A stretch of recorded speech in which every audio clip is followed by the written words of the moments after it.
Hi friends, how are you? After long time నేను మళ్ళీ వచ్చాను. ఆ, ఈ మధ్యకాలంలో వీడియో చేసి చాలా రోజులు అయింది కదా. సో మధ్యలో చాలా జరిగిపోయినాయి. మా పిన్ గారు ఎక్స్పైర్ అవ్వడం, తర్వాత మా ఫ్రెండ్ ఒక ఆయన ఎక్స్పైర్ అవ్వడం, ఇలాగా చాలా బ్యాడ్ థింగ్స్ జరిగినాయి. సో దానివల్ల కొంచెం లాంగ్ టైం పడేసింది రావాలి. ఏంటంటే కొన్ని క్యాజువల్గా మాట్లాడదామనే థాట్లో వచ్చాను నేను. అయితే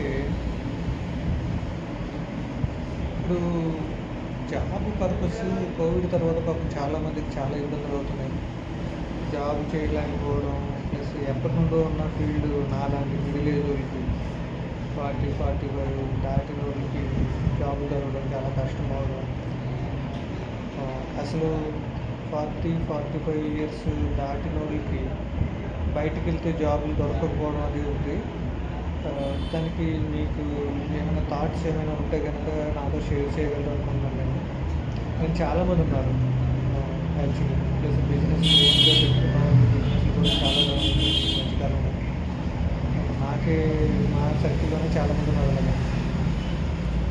ప్లస్ ఈ మెడికల్ ఫీల్డ్లో కూడా చాలా టెక్నాలజీ పెరగడం వల్ల ఓన్గా ఆర్ఎంపీ ప్రాక్టీస్ అయితేనేమి, లేదా ఓన్గా ల్యాబ్స్ ఎస్టాబ్లిష్ చేసుకున్న వాళ్ళు కానీ, మామూలుగా మెడికల్ షాప్లు ఎస్టాబ్లిష్ చేసుకున్న వాళ్ళు కానీ వీళ్ళ పాపం చాలా సఫర్ అవుతున్నారు.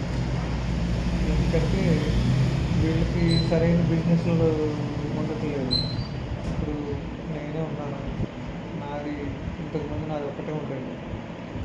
ఇప్పుడు నా పరిస్థితి ఏమైంది అంటే, నా ఆపోజిట్ ఒకటి వచ్చింది. నా ఆపోజిట్ వేరు జస్ట్ ఒక ఒక ఒక మినిట్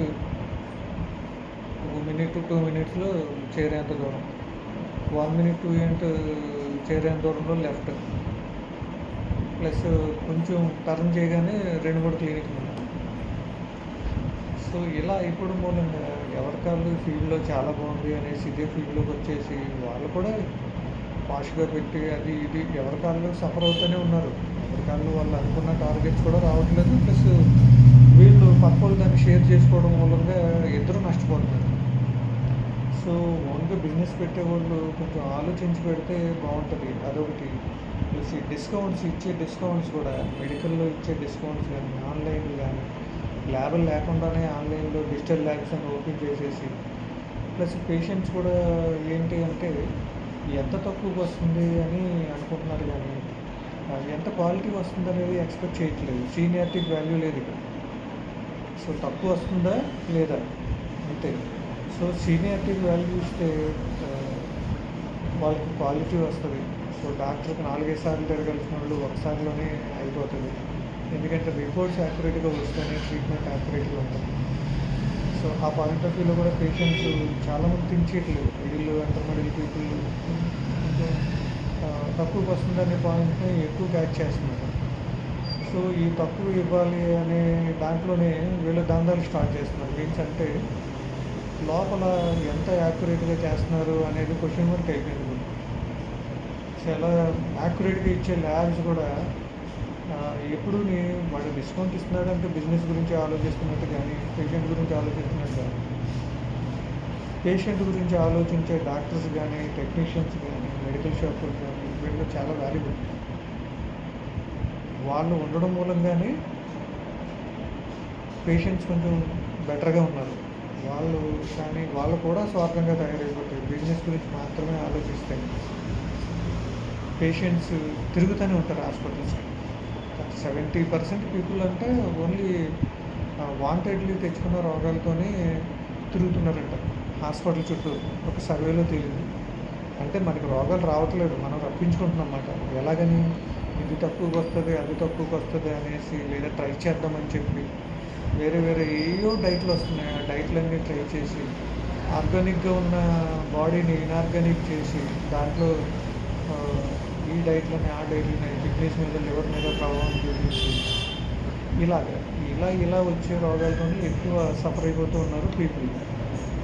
సో కొంచెం సీనియర్స్కి వాల్యూ ఇచ్చి వాళ్ళ మనుగడను కూడా మీరు దృష్టిలోకి తీసుకుని పేషెంట్స్ కొంచెం వాళ్ళని వినియోగించుకోవడం స్టార్ట్ చేస్తే టెక్నాలజీని పక్కన పెట్టి, సో వాళ్ళు టెక్నాలజీని యూజ్ చేస్తారు. సో 30 ఇయర్స్ 40 ఇయర్స్ నుండి ఫీల్డ్లో ఉన్న పీపుల్ కంటే ఇప్పుడు చిన్న పీపుల్ని ఎక్కువ ప్రిఫర్ చేస్తున్నారు ఇప్పుడు ఎడ్యుకేటెడ్ పీపుల్.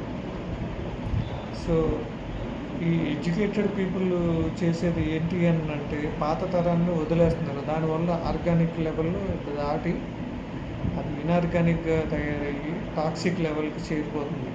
దాని మూలంగానే కార్పొరేట్ హాస్పిటల్స్ కానీ కార్పొరేట్ లెవెల్లో భీకరంగా ఉంటుందన్నమాట. ఎందుకంటే పార్ట్నర్స్కి ఎక్కువ వాల్యూ ఇస్తున్నారు సబ్జెక్ట్ కంటే. సో ఇది గమనించాలి. సో నేను కూడా చూసాను. ఎందుకంటే జనాలు చాలా స్వార్థం పెరిగిపోయి ఒకరు నార్మల్గా చేసుకుంటున్న ఒక ఆయన దగ్గరికి వచ్చి నార్మల్గా తన భర్తను చేసుకుంటున్న ఒక ఆర్గానిక్ పర్సన్ దగ్గరికి వచ్చి ఎవరికి హాని చేయని ఒక ఆర్గానిక్ పర్సన్ దగ్గరికి వచ్చి తన పనిని తను డిస్టర్బ్ చేసి, సో అతని సర్కిల్లో అతను బ్యాడ్ చేసి ఇలా చేశాడు. చేసుకొని ఆయన వైపు ఆయన కూడా పర్ఫెక్ట్గా ఉన్నాడా అంటే ఆయన కూడా పర్ఫెక్ట్గా లేడు.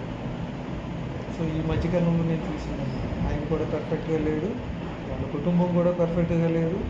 కానీ వాడు పర్ఫెక్ట్గా ఉన్నట్టుగా వాడి వర్క్లో కూడా పర్ఫెక్ట్గా లేదు. వాడు పర్ఫెక్ట్గా ఉన్నట్టుగా వచ్చి ఒక పర్సన్ దగ్గరికి వచ్చి ఆర్గానిక్గా ఉన్న ఒక పర్సన్ని బాగా డిస్టర్బ్ చేశాడు. సో ఆ పర్సన్ చాలా డిస్టర్బ్ అయ్యాడు పాపం. అందరిలోని కూడా బ్యాడ్ చేయడానికి ట్రై చేశాడు. బ్యాడ్ అయినట్టుగా అతను ఫీల్ అయ్యాడు. సో తర్వాత కొన్ని రోజులకి with in short term 3 to 4 months, మహా అయితే 4-5 months, ఎవరైతే బ్యాడ్ చేశాడో ఆ పర్సన్కి యాక్సిడెంట్ అయింది. యాక్సిడెంట్ అయితే ఈ యాక్సిడెంట్ కూడా ఎంత దారుణం అనంటే ఈ 4-5 monthsలోనే ఆయన కూడా అతను లైఫ్ని ప్రాపర్గా లీడ్ చేయలేదు పాపం. ఆయన కూడా ప్రాపర్గా లేదు. ఎవరైతే బ్యాడ్ చేశాడో ఆ పర్సన్ కూడా ప్రాపర్గా లేదు. ఆ పర్సన్కి లేనిపోని మెంటల్ టెన్షన్ వచ్చింది, ఫ్యామిలీ టెన్షన్స్ వచ్చింది. సో ఈ టెన్షన్స్లో డ్రైవ్ చేసుకుంటూ వెళ్ళి యాక్సిడెంట్ చేశాడు. యాక్సిడెంట్ అయిన ప్రొసీజర్ కూడా ఎంత దారుణంగా అంటే అవి కానీ మనం చూసేమో అని అంటే మనకి అలర్ట్నెస్ వస్తుంది అనమాట. ఎప్పుడు ఇలా చేయకూడదు అనమాట, ఇలా చేస్తే ఇలాగే అవుతుంది అనమాట అని ఆ పిక్చర్స్ ఒక గుణపాఠం చెప్పేలాగా అతను డెత్ అయ్యిందనమాట. సో నేను కామన్గా చెప్తున్నాను. సో కొంచెం ఆలోచించాలి, ఎదటోళ్ళ గురించి ఖచ్చితంగా ఆలోచించాల్సిన సిచ్యువేషన్స్ ఉన్నాయి. సో ఆ మంచిని మనం ప్రొపగండా చేస్తేనే మన లైఫ్ కొంచెం సాఫీగా సాగుతుంది. ఏదో చేసేద్దాము అని అనుకుంటూ పైన దేవుడు అని వాడు చూస్తూ ఉంటాడు కదా.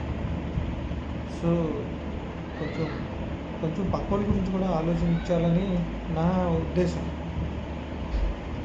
సో అదనమాట.